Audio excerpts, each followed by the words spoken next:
अस्सलाम वालेकुम नाज़रीन करام। मुनाफिक की निशानी होती है कि वो बंद दरवाज़ों के पीछे मुख्तलिफ बात करता है, बाहर आकर लोगों को बेवकूफ़ बनाने के लिए मुख्तलिफ बात करता है, झूठ बोलता है।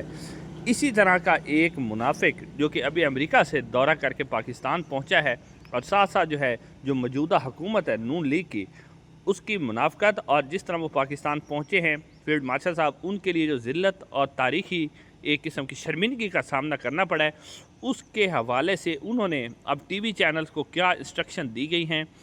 पहले तो प्रोग्राम बनाया गया था कि बहुत बड़ा इस्तकबाल होगा, क्योंकि अब ज़िल्लत इनका मुकद्दर थी तो वो ज़िल्लत पड़ी है। तो अब टीवी चैनल को क्या क्या आ गया है वो डिटेल आपके सामने रखते हैं। उसके अलावा पीपल्स पार्टी और नून लीग के अंदर मुकाबला लगा हुआ है कि फील्ड मार्शल साहब मेरे अब्बू हैं, नून लीग कहती है, पीपल्स पार्टी कहती है कि फील्ड मार्शल साहब मेरे अब्बू हैं। बिलावल भुट्टो जरदारी ने जो आज खिताब किया है फील्ड मार्शल के हवाले से, वो भी आपके सामने रखते हैं। और उसके अलावा खैबर पख्तूनख्वा असम्बली के अंदर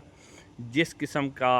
एक घिनौना खेल खेला जा रहा है, इमरान खान की पीठ में छुरा घोंपा जा रहा है, वो डिटेल भी आपके सामने रखते हैं। नाज़रीन, सबसे पहले आपके सामने रखते हैं कि field marshal general Asim Munir साहब जो कि अमेरिका के दौरे पर थे और यहाँ पर जो लिफाफे थे उन्होंने आसमान और ज़मीन की कलाबें एक कर दी कि फील्ड मार्शल ने बहुत बड़ा काम कर दिया। फील्ड मार्शल जनाब अमेरिका में उनकी इज़्ज़त हो गई और फील्ड मार्शल ने जनाब जनरल ट्रंप को, जो डोनाल्ड ट्रंप थे, उन्हें मना लिया और 15 दिन अब अमेरिका ईरान के ऊपर हमला नहीं करेगा, मुज़ाकरात का मौका बनेगा। वही हुआ, 12 घंटे के बाद ही अमेरिका ने ईरान पर हमला कर दिया और वो लिफाफे भी मुँह छुपाते फिर रहे हैं कि हमारे साथ ये क्या हो गया।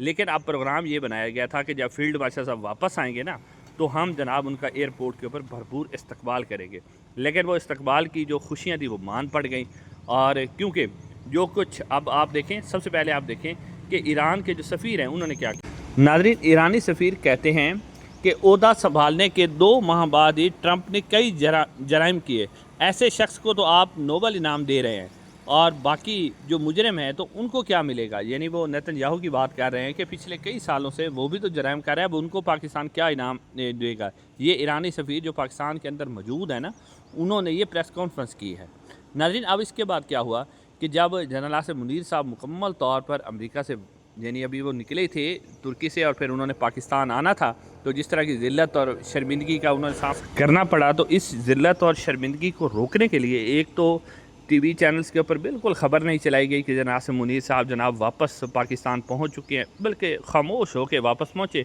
और GHQ चले गए। और इसके साथ साथ तमाम टीवी चैनल्स के जो ज़िम्मेदारान हैं उनको बुलाकर बड़ी सख्त किस्म की जनाब उसके ऊपर हिदायत जारी की गई। अब हिदायत क्या जारी की गई वो आपके सामने रखते हैं। सबसे पहले ये कहा गया कि ट्रंप को जो नोबल इनाम देने के मौजू पर किसी किस्म की गुफ्तगू जो है वो किसी भी टीवी प्रोग्राम के अंदर नहीं की जाएगी, और जो टीवी प्रोग्राम ट्रंप के हवाले से, नोबल प्राइज़ के हवाले से गुफ्तगू करेगा तो उसको सख्त नतायज का सामना करना पड़ेगा।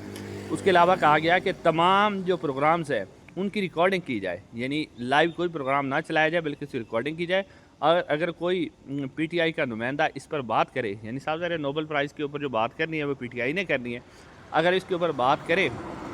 तो इसको मुकम्मल तौर पर सेंसर कर दिया जाए और इसे जो है वो रोक दिया जाए, बिल्कुल ना चलाया जाए। और फिर ईरानी सफ़ीर ने जो प्रेस कॉन्फ्रेंस की थी और जो उन्होंने पाकिस्तान की फ़ौज के ऊपर और पाकिस्तान की हुकूमत के ऊपर जो तनकीद किया है कि आप किस तरह फील्ड मार्शल का ओहदा उस शख्स को दे सकते हैं जो कि लाखों फ़लस्तीनियों का कातिल है, तो उसको भी रोका गया कि ईरानी सफ़ीर की जो प्रेस कॉन्फ्रेंस है उसको भी नशर नहीं करना चाहिए। अब नाज़रीन, ये है सारी सूरत हाल कि बड़े जनाब गजरे बनाए गए थे फील्ड मार्शल के इस्तकबाल के लिए, लेकिन उनके लिए तारीख़ी ज़िल्लत, और फिर ज़िल्लत इनकी यहाँ पर ख़त्म नहीं हुई। यानी इनको मुनाफ़क़त है, जो मैंने शुरू में आपको कहा था, मुनाफ़क़त इस तरह हुई है कि अमेरिका के जो सेक्रेटरी ऑफ स्टेट है मार्को रूबियो, उन्होंने इनकी जो मुनाफ़क़त थी, उनके चेहरे पर जो नकाब था वो उतार के रख दिया है। उन्होंने कहा है कि ये जो मुल्क ईरान के ऊपर हमने हमला किया है ना, और आप देख रहे हैं कि मुख्तलिफ ममालिक जो हैं वो इसके ऊपर तनकीद कर रहे हैं, तो वो कहते हैं ये तनकीद वो इसलिए कर रहे हैं कि उन्होंने अपनी आवाम को मुतमन करना है, लेकिन बैक साइड पे वो हमारे साथ हैं। यानी वही बात कि ये मुनाफिक हैं, सिर्फ अपनी आवाम के लिए बात कर रहे हैं, हकीकत में ये हमारे साथ हैं। अब मार्को रूबियो के इस बयान के बाद कोई चीज़ ऐसी चली जिसके बाद कोई अब ऐसी सूरत हाल नहीं बची या कोई ऐसा शक नहीं रहा कि हमारी हुकूमत और इस्टेब्लिशमेंट ने इंतहाई मुनाफ़क़त से काम लेते हुए डोनाल्ड ट्रंप को खुश करने के लिए इस तरह का लक़ब तो दे दिया, लेकिन हकीकत में ईरान पर अमरीकी हमले के पीछे पाकिस्तान की हुकूमत, सऊदी अरब, ये सारे शामिल थे और इनके कहने पर ही अमेरिका ने हमला किया। اب اس سے اگلی جو خبر ہے وہ بھی بڑی اہم ہے۔ خبر ناظرین کرام یہ ہے کہ بلاول بھٹو زرداری صاحب نے آج اسمبلی کے اندر ایک تقریر کی، اور تقریر کرتے ہوئے انہوں نے کہا کہ فیلڈ مارشل صاحب کو جو ٹرمپ کی یعنی حکومت کے اندر جو ان کو تقریب میں ان کو دعوت دی گئی نا، یہ ایک جناب بہت بڑی پاکستان اور بھارت کے درمیان جو جنگ ہوئی تھی نا، یہ ہمارے فیلڈ مارشل صاحب نے فتح حاصل کی تھی، اور امریکہ میں جو پروٹوکول دیا گیا ہے